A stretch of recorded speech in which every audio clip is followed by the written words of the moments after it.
So nice. Start recording and hello everyone. Well, welcome. Thanks for joining. Uh, Dr. Roy is our speaker. He's a co-author of many publications in like various aspects of mobile wireless networks. He's also principal engineer, director, and lead wireless system architect with more than 15 years of relevant experience in design, analysis, modeling, and the demonizing of 4G and 5G wireless network. So please welcome Dr. Roy. Dr. Roy, please you can take over. Okay. So yeah, thanks, Wamin. Then thank you all. Thanks to the ACM chapter. So as he mentioned, I am Abhishek Roy, and I'm currently with MediaTek. We're making wireless chips, designing, and I'm leading the research and 3GPP. 3GPP, if someone doesn't know, third generation partnership project. That's the de facto wireless standards of those Gs like 2G, 3G, 4G, 5G, and our next target is 6G. So I lead and I represent my company in the 3GPP's meetings. And prior to joining here, I worked for around 12 years in 3G and 4G wireless and WiMAX in Samsung headquarters in Korea. So on to 5G wireless. And before moving into the details, I would just like to thank the ACM because this was organized partially by ACM as well, of course with SFSU, but so ACM is Association of Computing Machinery. They requested me to represent these two slides for ACM's. I am an ACM distinguished speaker, and our mission is to help all the computing professional. It doesn't have to be computer science, but somewhat related to computing, to connect them around the world, inform them about the latest development with the vision that we see a world where computing should be helping to solve today's problems, tomorrow's problems. So basically the objective is to make the computing reachable to everyone to solve practical problems. And so this is a part of, I repeat, the distinguished speaker program of ACM made by the ACM. And if any of you wants to know more details about the distinguished speaker, please follow the URL dsp.acm.org and you can find more details. So moving into the technical presentation, I have categorized it into several parts. So we'll start with introduction and motivation here. Going to a little bit about standardization. Standardization is pretty important to make the technology standard so that everybody, academia, industry, teachers, students, professors, everyone should use a standard protocol, standard stuffs. So radio network architecture. So 5G, we have some changes in the network architecture comparing when we go from 4G. And then we spent some time on physical layer and MAC layer enhancements and some support of some native support for some basic advanced technologies like device to device communications, machine to machine communications, Internet of Things, which most likely is the future. And then we have something new and advanced thing coming up for 5G, which is like quality of experience, self-organizations, and energy savings. And finally, I will conclude with giving some pointers to what's next, like what's beyond 5G. So on to the motivation. As you see, the networks gradually evolved back in 1970s when I was just born, maybe. So from the end of 1970s, it was like 1G. It was very basic wireless communications, not even digital. We cannot think of it. It's like analog communications. Back in 90s, we have 2G. We made a small leap, small jump. Common technology, very popular, was GSM, global standard for mobile communications. We had the basic voice connection. This was the first digital telephony in wireless domain. So pretty big handsets. I still remember my school and early college days. People used to carry handsets which are like, we used to joke around that they are carrying like radio transceivers or they are carrying small televisions with them it looked like that. Mobile technology enhanced and get enhanced over time. And then we came to 3G, third generation mobile networks, which is like late 90s, almost like on the verge of a new millennium, 2000. So we have 2G precisely used to give us mobile voice services, very little data, almost no data. From 3G, the data started coming. We have some internet, we have some download some files, do some things, but still the network speed was not that much good. So people mostly used to do mobile primarily for voice with a little bit of data. And for data, we still used to use laptops connecting to wireless LANs or Wi-Fi's and all those things. First 10 years of 3G goes on like that, and then we have 4G. So another big jump, because this is like all IP networks. 4G first time envisions even sending the voice services over the IP or packetized network. And then it was pretty high speed, much more higher, almost 10 times than 3G theoretically. And 4G makes like the fast internet over mobile phones. Most of the networks today even have 4G. If you have the people term it as LTE, long-term evolution. And then now we are moving towards 5G. The standards got finalized in 2019 and end of 2019. So we have very high speed, unlimited. We can term it as unlimited data capacity. And you can compare the rates here. In 3G, it was 2001, back in 2001, only around 384 kbps. So you can say less than half a megabps. It's like almost the peak throughput. 4G tried to achieve it. So you can see it's a pretty high, much more higher, 100 megabps. It's basically another dimension. And 5G, you can see 2020, the first 5G release, the focus is on 10 gigabps. So if it is a big movie file, you can simply calculate how much time it would have been taken in 3G and 4G versus 5G, how fast we can get the download. And another thing which many people don't see it immediately, but another major advantage is the connectivity. So people might say that, do we really need 10 gigabps? I'm very happy with say 1 gigabps or half a gigabps, fine. Now, if I want to give simultaneous video download, say 10 people are downloading, now then they share the same bandwidth. So the problem is, if you give a 4G connection with 100 megabps, and if 10 users are doing it simultaneously on an average case, assuming they all have same quality, so you get 100 by 10, everyone get only 10 megabps. So if 10 megabps is enough, then with 4G networks, we can support 10 users simultaneously. But in 5G, just think, if 10 megabps is enough, how much users we can support? It's very high. 10 gigabps divided by 10 megabps, too much high, like 1,000 users we can support maybe. So the number of users connectivity, the number of simultaneous users we can support is also a big leap or big gain in 5G for 5G wireless. So the need for this is, an average mobile user is expected to download around 1 terabyte of data annually by 2021. So 10 years back, or maybe say 20 years back or 10 years back, when the number of connected devices were less and the number of data services, the amount of data that we used to use was also much less. Facebook and all those social networks were just in the beginning of that time. We just used to do small chatting and some small web browsing. Now we are downloading huge files. We are doing video upload and download, video streaming and all those things. So the demand for data is getting up very high. And if you see, there is a famous forecast by Cisco, which says that the forecast is that more than half of the connected devices are smart devices. They are becoming now. So with the beginning of smartphone, which maybe it has become 10 years, but the smartphones are getting more and more and more sophisticated. They can support more data services.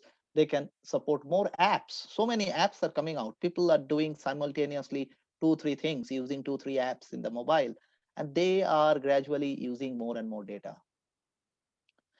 But the 4G LTE networks, the just previous networks or the current networks that we have, the problem in that is when that was designed back in 2000s, early 2000s, they were not designed for this type of heavy data. They were primarily devised for human to human connectivity. And the fundamental problem in that was very limited number of users, simultaneous users, connected users supported in parcel.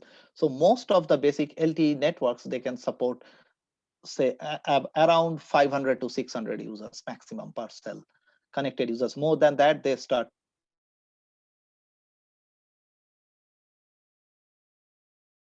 to reject. So you try to make a call up, because at that time in the beginning of 2000 or say in 2005 and 8, this concept of internet of things, so many small devices connecting, those things were not in the pretty early stage or not yet there.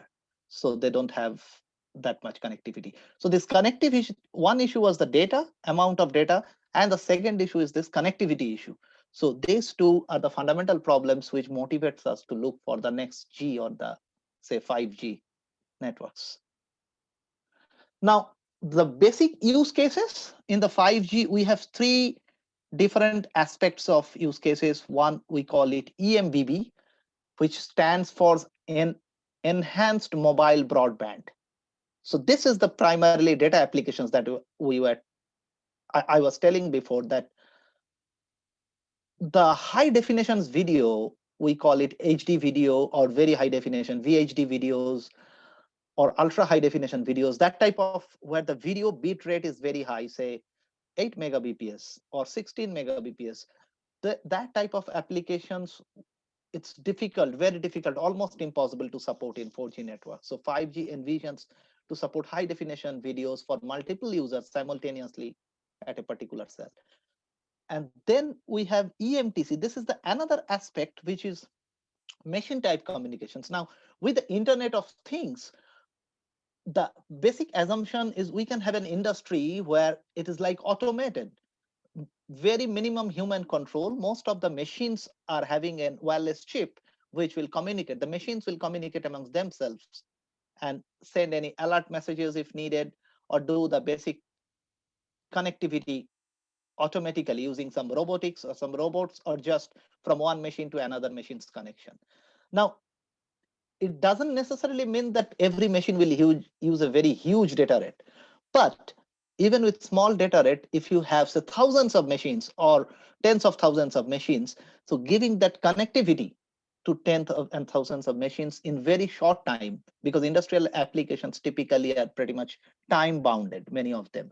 So that requires some precise network improvement, which we term as enhanced machine type communications. And it comes with simultaneously with a terminology called URLLC, ultra reliable low latency communications, because reliability is very important in industrial application.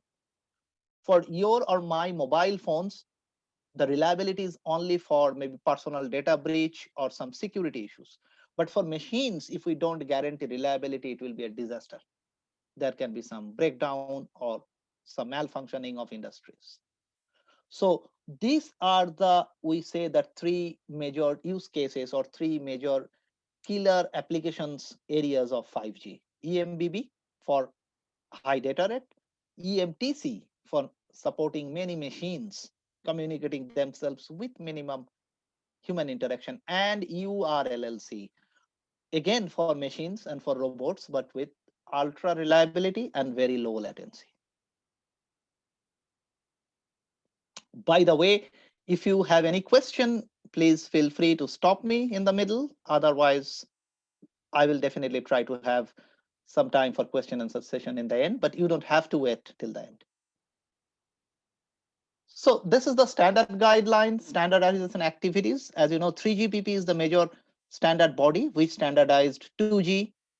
During 1G, there was no 3GPP standards, but it started from the time of 2G, and then it moved towards 3G and 4G and now 5G. So the work started in from the beginning of 2016. It went on, and in the end of 2020, around from middle to end of 2020, we completed. So you can see that final 3GPP submission. So that means the standard of 5G, the first standard of 5G was ready, made ready in this February of 2020. So it's around, you can say 1 year from now. And so from that point onwards, companies and vendors and as well as operators can deploy if they want 3GPP compliant, standard compliant 5G networks. And I say that Verizon has already started it. They have done in some cities of the US deployment of 5G, starting from Chicago to New York, Washington, DC, and also somewhat in San Francisco. And AT&T is also doing. But the first deployment started in Korea back in 2019, even before the final submission of 3GPP. So basically, the deployment is going on now. Now, before going to the architecture, I will say some fundamental differences what 5G brings. So if you see, this is our broad radio spectrum. I didn't show the full radio spectrum, but this is the kind of the major radio spectrum. And from up to 3 gigahertz, this band, all the networks, 1G, 2G, 3G, 4G, all the networks were mostly focused to get the radio spectrum or the air spectrum from here, this small part. And this is currently mostly termed as beachfront spectrum. So you can see current mobile communications are here. So 5G envisions one more leap from here. It tries to use the high spectrum, high frequency spectrum, often termed as millimeter wave. Now, if you see the difference here between these red lines and the blue line, so the frequency, of course, the blue one has high frequency. Now, why do we need high frequency? Because the more the times the frequency is, it can carry the more amount of data at the same time. So if we assume that one wavelength, one complete wavelength carries 1 bit, just an example. So the red line, it has 1, 2, and 3. So that's 3 wavelengths with 3 bits, and the blue line is twice. So it can carry double the data. So in the millimeter wave, as we go through these frequencies, the higher frequencies can carry higher and higher bits. So this is the first time that 5G envisions that as this high millimeter wave spectrum. The reason is the millimeter wave spectrum is mostly available, and you can send more and more. We can send more and more data, more and more bits over it. With the exception of this oxygen absorption band and water vapor absorption band, we can use this much of high available 252 gigahertz of bandwidth in huge chunks. And once we do this, we have in the architecture a paradigm shift. If you see that in the wireless networks, we term this coverage as a cells, and these stations are the base stations connected with a switch, mobile switch center. Now, originally 1G, 2G, 3G, mostly it was a base station centric network. Everything was designed based on the keeping the base station in mind. But when we move towards 4G and 5G, we first make some small cells. So apart from these big base stations, you can think it as a, say, network tower or antenna, and that is also connected with many small cells. Small cells give higher bandwidth and higher data rate. Now in 5G, the ultimate goal is to move to a device-centric network where these small cells have directional beams. We call them as beams, or you can say as like focusing all the energy or the beam towards individual mobiles, so that every mobile can connect using this directed beams at a high data rate or high throughput with the base stations. So we have, when we get something, of course, we have to make compromise or some payoff.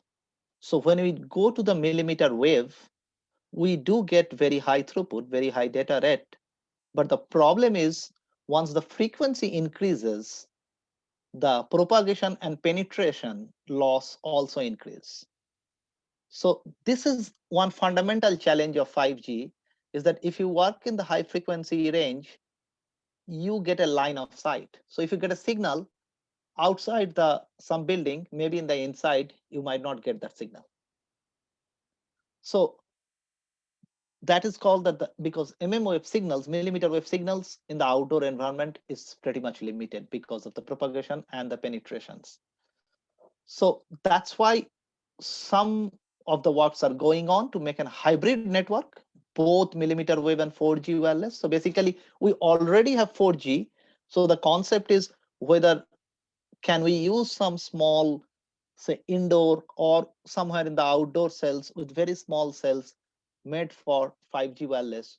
So if we go into that coverage, if we can get the coverage, we get very high throughput. And when we are out of coverage, we can fall back or we can use the existing 4G networks. So that's the first part. We call it like, generally we term it as non-standalone. Non-standalone means 5G is not alone. It is with 4G. So non-standalone approach.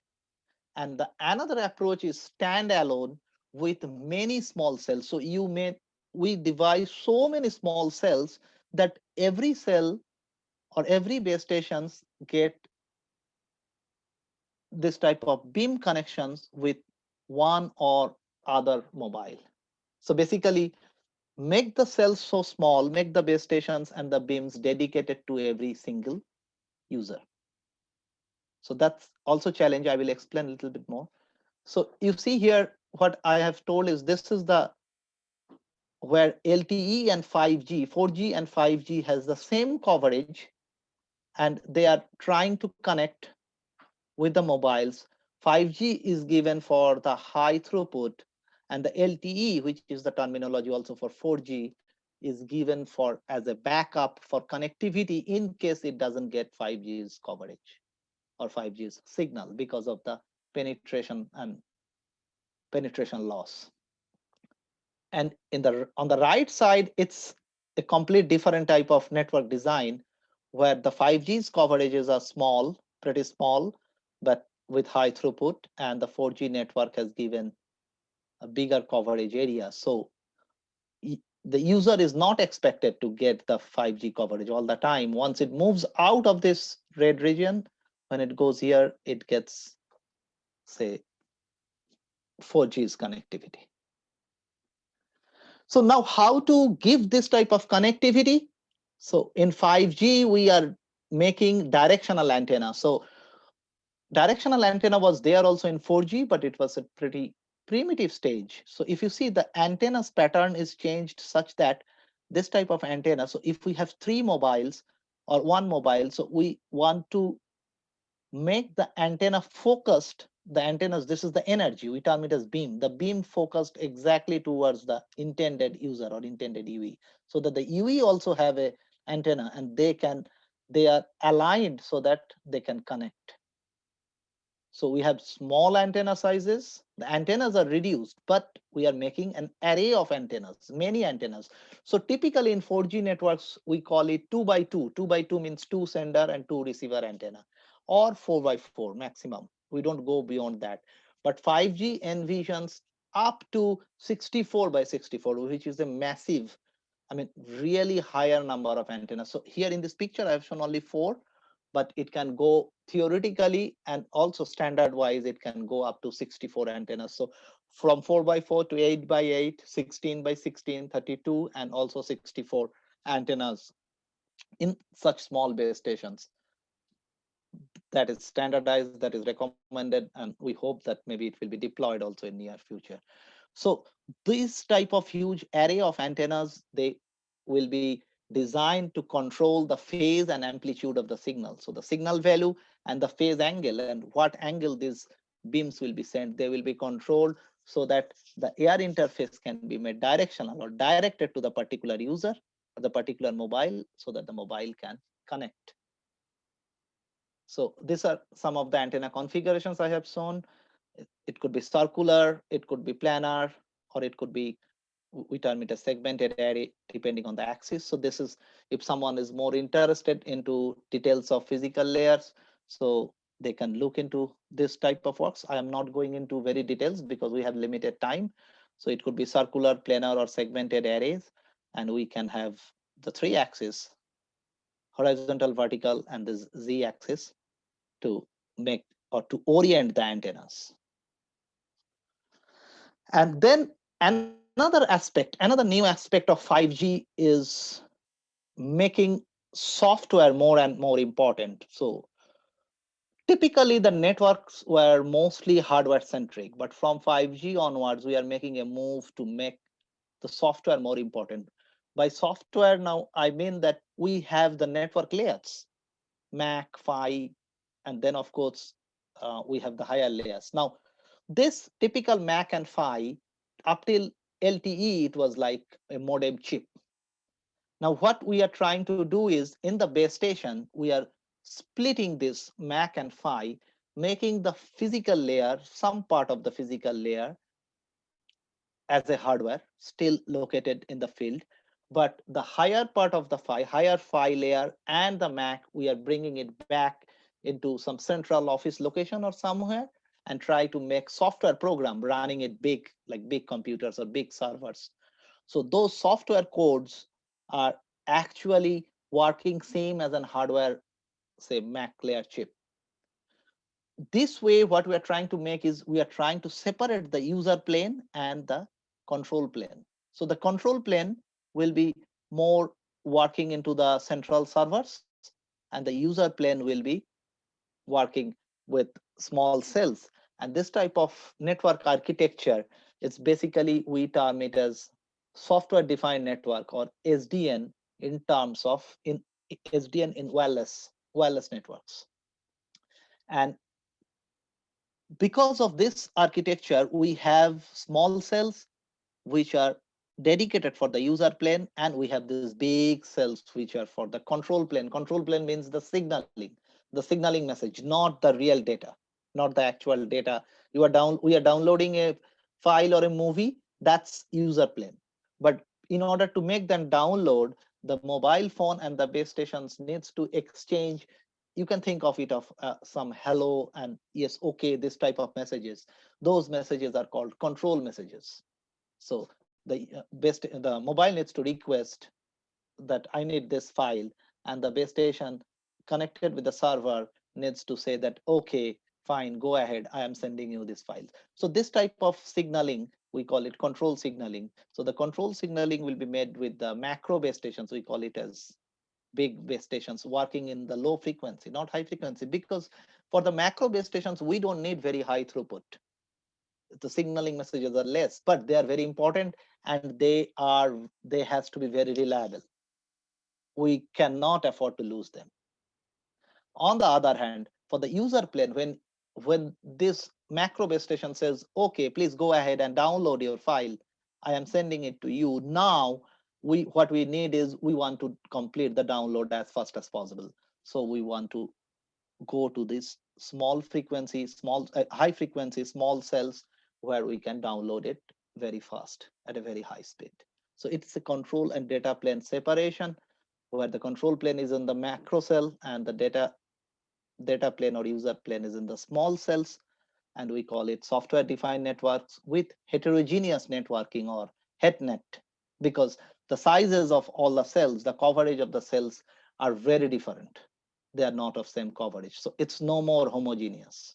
It's more of a heterogeneous coverage. And then what's next? What we did is, as I mentioned, that the only very lower layer, very basic hardware or the antenna will be there in the cells, and everything else, the MAC and PHY, we are trying to bring it back in a central server, like some IBM server or some Dell server working as a software code. So this type of split architecture, we term it as cloud RAN, because this is the cloud. Like we don't have the full radio access network RAN, not in the base station anymore.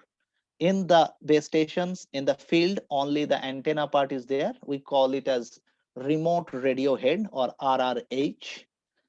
connected with very high speed optical cables, and the higher layers, they are all sitting. So all of this, say hundreds of cells, they are higher layers. I hope everyone knows the basics of computer layers. So higher layer MAC and the higher layers sitting in the big servers. And those higher layers, those Macs are no more chip. It's a software code. It's a piece of software code written there. So this way, what it helps in is it helps in load balancing, and it helps in reduction of power consumption, because the chip is now really small, and these machines, in one single server we can run hundreds of Mac layers. So in the RRH, or in the remote radio head base stations, the power consumption is reduced quite a bit, quite a lot. And that helps in two things. The energy or the power consumption is less. So it's like more energy efficient, more sustainable. And also it reduces the power bill or energy bill of the operator. So most of the operators, be it Verizon, be it AT&T, most of them are trying to go for this type of cloud-based radio network, which is also termed as virtual RAN or virtual radio network. So going a little bit more into physical and MAC layer issues, design issues. So I mentioned briefly before that the webs, when you go to the high frequency of the blue curve, if you see here, now what the problem they has is they have very high throughput, but they also have high loss. The reason is, if you check the loss formula, I have briefly mentioned the free space loss equation, it directly proportional to f. So if you have more frequency, this term increases more and more. So you have more and more loss. So higher frequencies all the time incur higher path loss, and higher frequency with more antennas. So the objective is, if we can pack them in the transmitter and receiver together and make this type of large beamforming gains to reduce the path loss. I didn't give the big equation of beamformings, but what I intend to say is we make this beams in such a way that they are aligned directly with the mobile phones, so that even with the path loss, the connectivity and the data rates could be much higher, could be possible to get much higher data rates. Now, of course, we have penetration of blockage, but penetration loss does not greatly dependent on transmitter receiver separation, but it depends on the obstruction.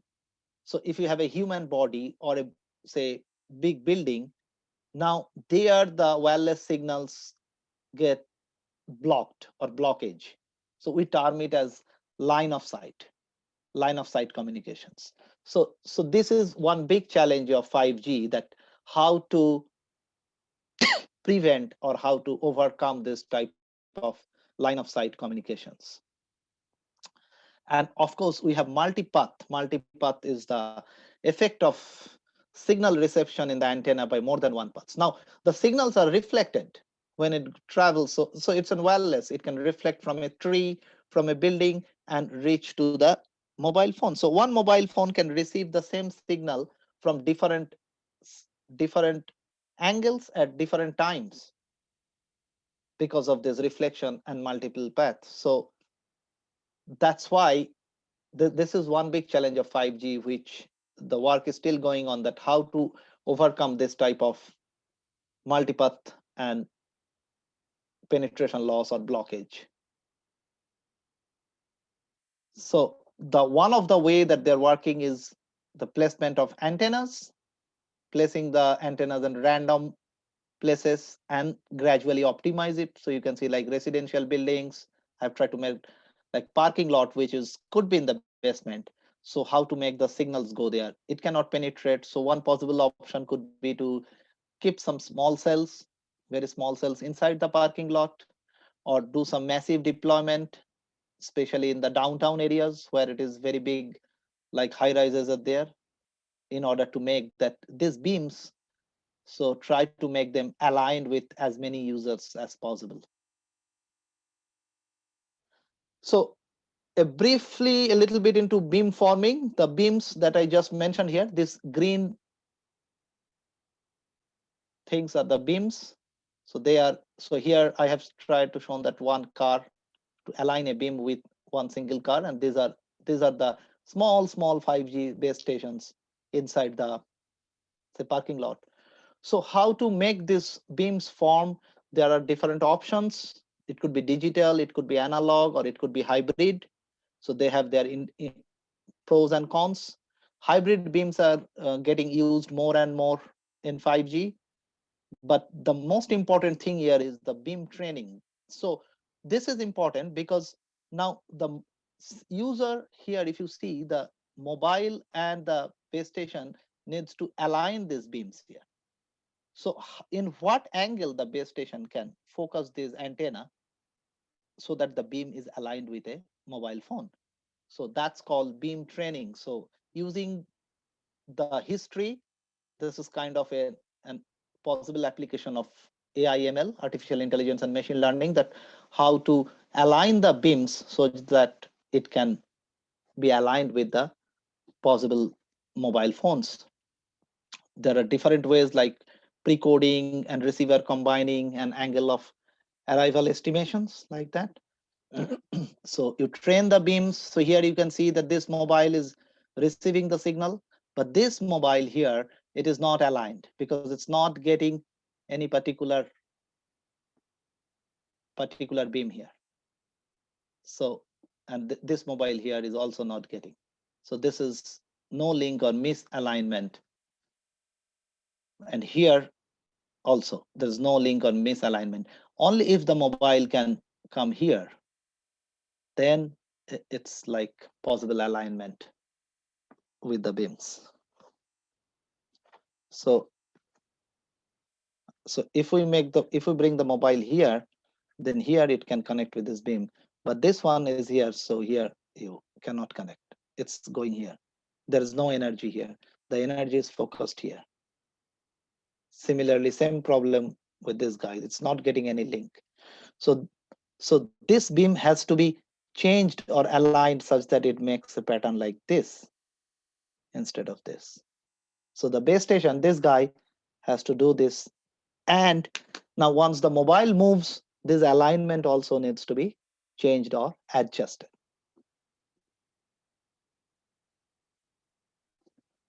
So one of the possible way is to give sectored antennas. Sectored antennas means the antenna is divided into many parts such that it can make, so you can see here, there are so many antennas. So basically every antenna is made and split it into different parts so that it can focus on individual areas of the cell. So if we have only one antenna, it has to cover the whole cell 360 degrees. But if we make many antennas, so 64 antennas, then every antennas can be focused on, this antenna focused on only this much area. The next antenna focused on the next part of the cell. The next antenna focused on the next part of the cell, going like that. So 360 divided, if I have k antennas, every antenna, so 360 degrees is the whole angle of the circle.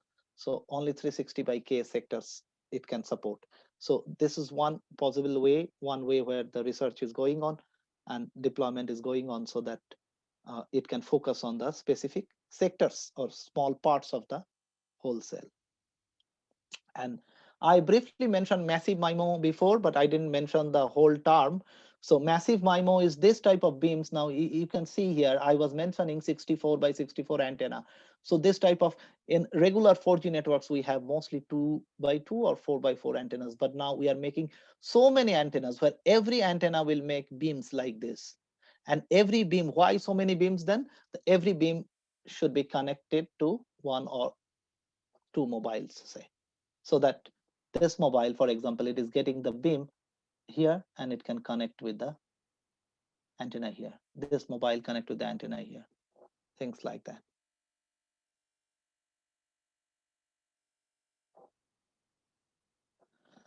Then in the MAC layer, we have some spatial beam patterns. So these beams that we mentioned, we have to steer the energy in desired direction and then do some WFDM level model adjustments of subcarriers. The MAC layer is improved to make the MAC framing. Framing means everything, downlink, uplink, transmission, scheduling, everything will be done and repeated in that frequency. So in 4G, it was only 1 millisecond. So every 1 millisecond, a 4G network does uplink transmission, downlink transmission, uplink scheduling, downlink scheduling. In 5G, it has been increased, or you can say the time is reduced to up to 1/4. That is only 0.25 millisecond or 250 microsecond. So think about it. The network and the mobile has to send and receive data and do the scheduling and all details in as small as 250 microsecond. So every 250 microsecond, it has to do all the things that I mentioned before and even more. And there are options for carrier aggregation where the bandwidths, individual small bandwidths, you can think of as wireless channels, will be merged to make a wider, even fatter bandwidth with shorter cyclic prefix and some advanced multiple access technology. I am not going into the details of that because we have limited time. And of course, we still 5G still likes 4G, 5G is still mostly based on OFDMA, which is like orthogonal frequency division multiple access. So the whole frequency is splitted into small subcarriers in such a way that the subcarriers which are adjacent are orthogonal. So it doesn't create interference in between the two subcarriers. But there are other options to do non-OFDM technologies as well, with some options for cognitive radio, full duplex transmissions with TX and RX at the same time. These options are all kept, but I mean, none of the industrial companies have started working on this yet for actual deployment, but this is kept for like future research and future use. And then we have, I will talk briefly about the support for D2D, M2M, and IoT. So as you know, device-to-device communication, this was introduced towards late 4G, but it is supported in 5G as native applications. The two mobiles can communicate directly without bypassing the base station. Or so by default, what happens when we want to talk to someone using mobile or send some data, it connects to the base station, and the base station, from the base station, it goes to the other mobile. But device to device communications, they support that one mobile can directly communicate with the other mobile, and they can share the files and everything. So only in the beginning, they set up with the base stations and say that it's something like, hey, I want to use directly talk with this mobile, directly communicate.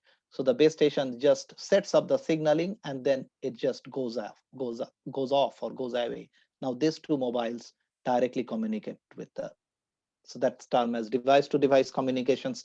It is very helpful to increase the coverage area. This, maybe this mobile is out of coverage of this base station, but in the coverage with a nearby mobile. So the mobile, it's like a hop by hop. The mobile can communicate with this mobile, and this mobile can communicate with this mobile. So even if this mobile is out of coverage, it could still be reached from a far off mobile. So this is pretty much, this is brought this is gaining interest, especially for emergency communications, or when there is some natural disaster, someone is out of coverage, couldn't get coverage, but he could be possibly in coverage with some other mobile, but not with the base station. So it can still pass the information, very basic information. So machine to machine communications, I informed shortly before that there will be so many machines, it is expected. So the machines or the industries, they are gradually getting automated, and it is expected that the machines will communicate themselves. So it could be robotics, or could be some industries, smart homes, or smart meters, and without without any human intervention, or with minimum intervention, they are expected to connect and communicate. So 5G is trying to support that, and we have a big Internet of Things, as I mentioned before. So with lower latency and higher number of devices. So you can see this is a figure which shows the amount of connected things increased in 3 years from 2017 to 2020. And so 5G promises to extend the coverage for higher throughput and lower latency. And there are some efficient, we can use some efficient communication technologies or data compression schemes to make some efficient 5G gateways, which can compress the data and communicate to support more and more devices. We have some nice publications. If someone is interested, he or she can visit and check it, that how 5G could be used to support IoT gateway. And now the next part, I am talking a little bit about QoE, self-organizations and energy savings. So as you know, many of us know about QoS, quality of service, which says that how good the quality of service is. And that is mostly defined as delay, somewhat delay, jitter, and all those things. But 5G goes one step beyond, which mentions quality of experience. QoE is somewhat different, which tries to get some subjective metrics. For example, if you play online video, for example, maybe say YouTube, now there could be the total delay could be still same. You are playing a video, maybe you are getting a um, lag or a time delay of say 10 seconds. Now, if the 10 seconds come together in the beginning, so you can still wait for 10 seconds and play the video. The amount of satisfaction you get there versus in the other case, if you get 1 second delay 10 times while playing the video. So you get a delay, the video is stopped or paused. Then after it plays again somewhat and again get paused. And if it repeats. So typically as a user, I think most of us gets more irritated if the video playing is getting paused. Although the total delay, the total time of pause duration or waiting time is still same, the amount of time it is repeated makes us more and more irritated. So from QS perspective, quality of service, the defined for 3G, 4G networks, it is still same. There's no difference. But for quality of experience, it is very different because the user gets more and more irritated, more and more unsatisfied or dissatisfied with the service if you get intermediate pauses. So this type of QoE metrics, considering the aesthetic experience, that is also defined for 5G and it is getting used and standardized. Now, such a big network, such a complicated networks, manually managing is almost impossible. It cannot be done with so many small cells. We have small cells, more cells, but more complicated cells, more complicated technology. So the concept of self-organization comes into picture, which considers self-configuration, optimization, self-healing, and doing this automatically using so much amount of data. So it involves somewhat big data and some centralized server, which will configure all the cells automatically. So that is also another facet or another part of 5G, which looks into SON. We term it as SON, self-organizing networks. So you can see I have used a chart to explain it. So it has self-configuration, optimization, and healing, where self-configuration could be configuring IP address, neighbor cell list, which is needed for handover, radio access parameters for optimization, like balancing the load, controlling interference, and healing means how to recover it. So is it possible that the network can somehow recover itself for by doing some outage compensation or outage detection, shaping the traffic? So all these things, these are pretty new research oriented things which are going on. It started very basic at a very basic level from 4G, but in 5G it is like it's a very big domain, very big topic of, we term it as SON, or self-organizing networks. Now finally, this is kind of towards the end, that 5G, this type of complicated technology, they use so much of energy. So we are increasing the antennas. As you see in 4G, I told you we have 2 by 2 or 4 by 4 antennas. In 5G, it could be 64. So of course, the energy consumption become more and more. So the warning is that it could be a 12-fold, 12 times increase in the power consumption by a network within this decade. So how to work around with it. So some options are like switching the BS off when there is light load, do some traffic balancing because more traffic needs more energy, or some reduce the manual interference and do some learning and prediction schemes, use some renewable energies to power the base stations, and do some bandwidth allocation properly, do some efficient algorithm which uses less computations. There are many aspects to make the future sustainable, seek a sustainable future. So this is just an example of an eco base station. It's Docomo, that's a famous network operator of Japan, who are using FOMA-based base stations, but running on solar panels. So you can see 48 by 2 solar panels are there, so they don't take any extra electric power, whatever power they're generating from the solar energy, running the base stations using that. So that's one option. I already mentioned before about the cloud radio access networks. So we have some works here where the network can learn the traffic patterns, and then it can predict that now the traffic is low. For example, say it is late night, very less traffic is possible. So maybe we can switch off some of the base stations. Of course, not all, some of the base stations, and the mobiles in that coverage will be taken care of by the other base stations. So in this way, say most of us use very less mobile phones during say late night or early morning. So some of the base stations could be switched off and their energy could be saved. So results show that this can save up to 20% or 23% of daily energy consumed by a single base station.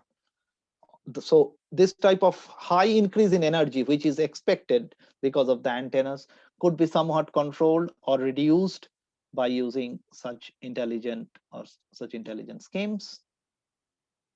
And also in the previous slide, this was for the energy saving in the base station side. We can have some energy saving in the mobile side. We call it as discontinuous reception or DRX. So what the mobile does is, if there is no packet, if it is inactive, like my mobile, I'm not talking with anyone or not chatting, doing any internet. So periodically it goes to sleep. At the sleep mode, it uses very less energy. And it comes back again to check if it has some data from the base station or not. And after a certain time, it goes for sleeping, which is called short sleep. And it repeats this short sleep. And once the short sleep is, it goes on repeating short sleep. After some times of repeated short sleeps, it goes for a longer sleep and longer sleep. And if it goes on for very long time, then gradually the mobile goes from connected to idle mode. Now, this type of sleeps, they are always useful to save the mobile's energy, mobile's battery. For example, in our smartphones, if we don't use this, then our smartphone will be discharged in 1 hour or 2 hours, even if we don't receive any calls or even if we don't do any internet. But because of this technology, we can, once we charge the smartphone, maybe it can still be charged, have some charge for 1 day or even more, unless you use it very much. So improving this type of mobiles periodic sleeping, going to the inactive state, optimizing these things, they can also save quite a bit of energy. So we have some works on this. If anyone is interested, they can see the details of the papers I have mentioned below. So that's all pretty much on the overview I have given on 50 minutes about 5G. So I'm concluding just mentioning what's next, what's after 5G. So there is so much data that it seems that 5G, even for 5G, it might be impossible to cover the data demands. So we are already in the standard activities, we are already working on 5G over unlicensed band. Unlicensed band means it's free, it's not licensed. So anyone can work on that. So that has created a new ecosystem. It is creating our cable operators like Xfinity, like Comcast. They don't have any 5G network, but now with the unlicensed band, they are also coming into picture. So they also want to work on 5G unlicensed. But there are challenges, like in unlicensed bands, we have Wi-Fi, microwave, and all those things working. So there could be heavy interference, there could be collisions. So we need to resolve those. We need to do some sophisticated technologies we need to use, like listen before talk. Before you send, you need to check if the channel is free and available or not, and how to do this type of energy savings or discontinuous reception that I just mentioned before on this unlicensed band. Is it feasible at all? So we have some works on that, and this is a pretty new topic, just started, I mean, like last year, from 2020. It's going on. Then we term it in 5G term, we term it as industrial revolution 2. I briefly mentioned about IoT, but this is called industrial IoT, like all these mines, warehouses, wind farms, manufacturing sector, everything. We want to 5G envisions to connect them all. So every this type of devices, cranes, cars, everything should have a small chip which should communicate as a machine with other machine. And I mentioned briefly about URLLC. So how to bring automations with precise control, very defined, very precise, in the order of less than millisecond control and connectivity. So it needs very fast and very reliable communication. So many people, many researchers are working on this. It's termed as industrial IoT. Standards are also going on this. We have 5G for connected cars, as you know, with the beginning from Tesla and other. As we are going more and more on electric vehicles, they are also providing like self-driving, driverless cars. So how to provide safety? So here, if you see that every cars, they have wireless chips inbuilt, and they can communicate with other vehicles. So we term it as V2V, V2X, or V2I, where I is the infrastructure. So this is a roadside, very small 5G base station installed. And this 5G base station, if you see on the right side, the vehicles can connect with this. And this will be installed in the freeways or in the highways at certain distance, say 100 meters or 200 meters, depending on this coverage, so that the vehicles can connect to this. And the vehicles can also connect with other vehicles in order to prevent some crash, some accidents, roadside safety, all those things. And finally, so these are all the last three things I told, like unlicensed, V2X, and all those things are like very developed countries like us here in United States, or somewhere where the people are pretty much going in advance. But can 5G work for someone which is so-called underdeveloped or developing, which doesn't have even the basic infrastructure of a network? They don't need, for example, if you go in some desert of Africa or somewhere in the south of America, where it's not developed country, it's nothing developed. So they don't need very high speed data or very high videos, but they just need maybe very basic internet just to send some message or check some websites. So can we give something using the 5G? So one of the work that we are doing is using non-terrestrial networks or satellites. If you see, our Earth already has many satellites moving around them. So one of the objective is to connect a mobile with this satellite using the 5G's wireless links. So even if you are a remote area, say in the middle of an ocean or a desert or in a forest on a mountain top, you can still get some connectivity. So in the remote forest also, you can get some connectivity because the satellites are there. And till now, communication with the satellite was a big deal till now. But with the advent of 5G, the networks, the mobiles can connect with the satellite at a reasonable, there will be higher delay, but you don't need, people there don't need very high speed video or things like that. So so we have many layers of satellites: GEO, we have LEO, low Earth orbit, and also we have these HAPS, high altitude platform system. Google is pretty much aggressively working on this, where they can give. So they want to give connectivity to everyone. So basically reaching the unreachable, who are unreachable till now. And then finally, this is my last slide. I would like to say that with 5G done, we are gradually peeping into what's could be a 6G's possibility. Now, one of the things that is of high interest is how to make the networks, the base stations, the networks more and more intelligent. So can we get some learning, some prediction, some machine learning techniques so that the network can learn some patterns of human life? It could be some patterns of your movement, patterns of the cars, the vehicles in the highways, or patterns of the signal strength even. and can it do some nice processing, say deep neural networks, deep learning, or some other even more advanced learning technologies to use it and to make the network even better. So that's the pretty much, I would say, just it has just started, and maybe it will take another 5-7 years to get it matured. So that's all from my side. We're almost the time, but I'm open for any questions. Thank you very much for your time.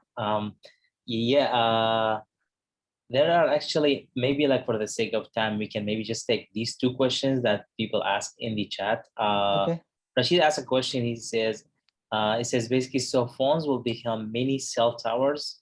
I think probably the slide you are talking about, device B2B, D to D, device to device Right. connect, something Right. like that.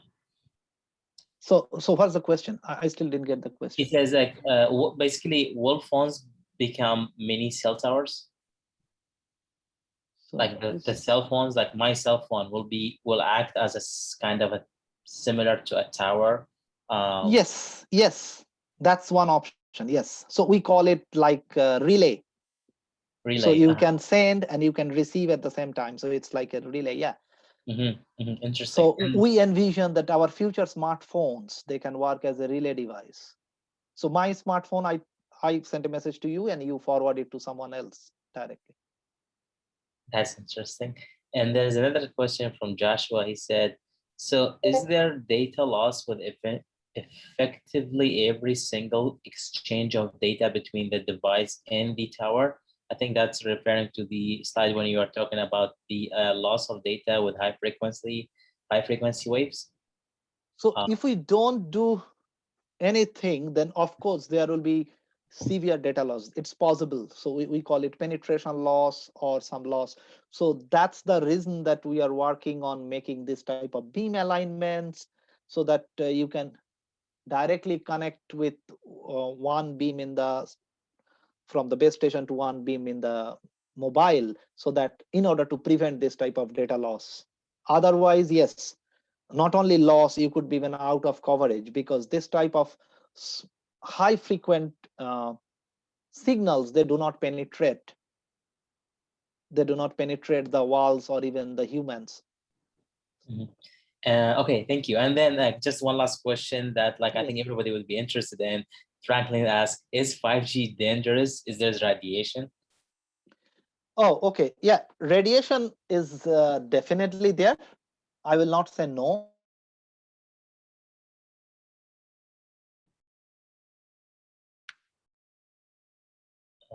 It's froze. It's froze, right? Is it just me or? No, I I think it's believe frozen. Oh, okay. All right. Well, we got the answer. It is dangerous. Not the answer we wanted, though. Employed and used by sorry, Dr. many Roy. people. Yeah, you were frozen for a while. We only heard that there is a radiation, and now you are good. Can you hear now? Is it? Yes. Yeah. Now you're. Okay. So what I want to say is that definitely radiation will be there, but how much detrimental, how much harmful is that? That is not well established yet. So on the one hand, some researchers say that yes, it could be dangerous for health, but some say that it's not very big deal. So unless, my thing is, unless it is deployed and used by a significant, say at least some fraction of people, then it is hard to say it is that much uh, harmful or not. But like I can say from my experience, when I used to go to the labs in, say, where there are many, it's a small area but many base stations and hundreds of mobiles, I used to feel uncomfortable, like itching in body or getting some unnecessary coughings that I used to get. But we have to understand that that's a like a big room with, say, 10 or 20 base stations and maybe 200 or 500 of mobile in such a small confined area. So I used to feel uncomfortable. But in real life, we don't generally use. I mean, it's different. Mhm. So personally, I feel pretty much optimistic about it, that even if some harmful effects come, hopefully our research and design gradually will overcome it. All right. Well, thank you. Thank you. Can we just take a quick screenshot for everybody? whoever feel Yeah. comfortable from you guys, if you want to open the cam and join the screenshot, that would be great. If you could stop the sharing, Dr. Yeah. Roy, please, so we can I have will all do of that. us, and it will be just a quick screenshot. Okay, and I guess all right. Anybody else? Okay, I guess that's it. Only us. We'll take it.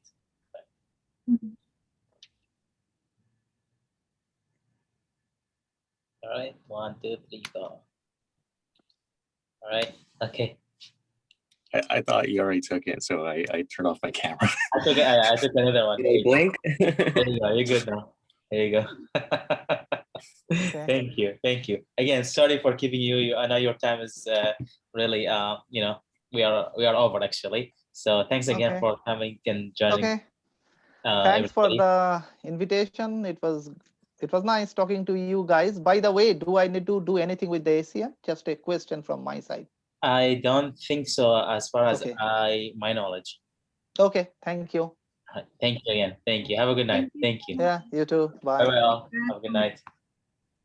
Bye everyone. Bye. Bye, everyone.